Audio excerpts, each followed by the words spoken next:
Welcome back to Kramer's Millionaire Maker. Here again is Hillary Kramer. And welcome back to the show. We have Steve Moore, economist, with us. And Steve Moore, he was nominated by President Trump to be on the Federal Reserve Board. If anyone knows the Fed and understands it, it's Steve Moore, and that is the topic of the week. Steve, welcome, and let's just get right to it. Rates are rising. The Fed is going to keep the juice flowing. What's your thoughts?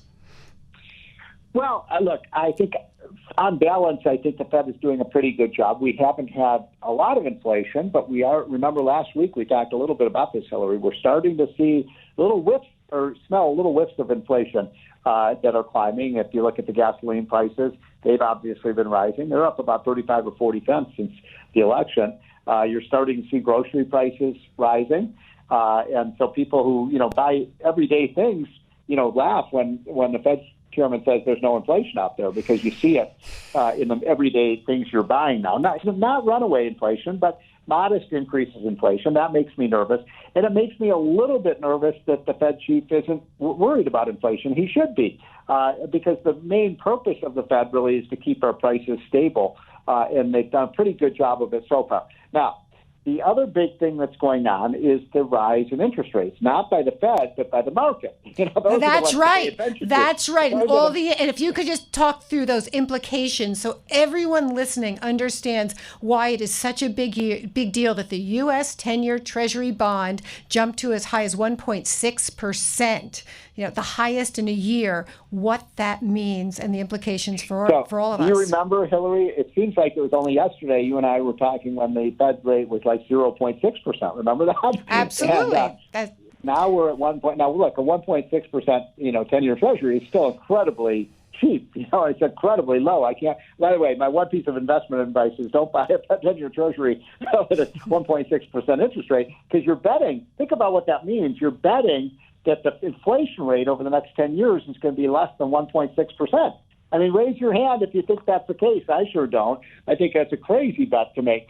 And so you are seeing those rates rise. And I believe you were telling me, Hillary, that from his statement, he said something to the effect that this was a sign of, the optimism in the economy or something to that effect. Right. That the Treasury bonds rates rising and, inflation where it is. But basically, the rates going up, Fed Chair Powell sees it as a vote of confidence in the economy. Right.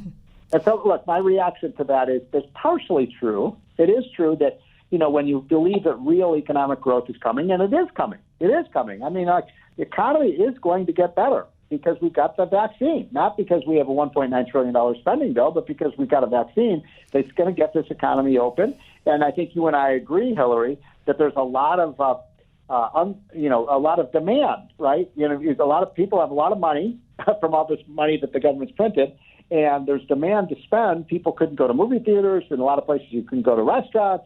You couldn't go, buy a lot of things in stores that normally people would buy, sporting goods.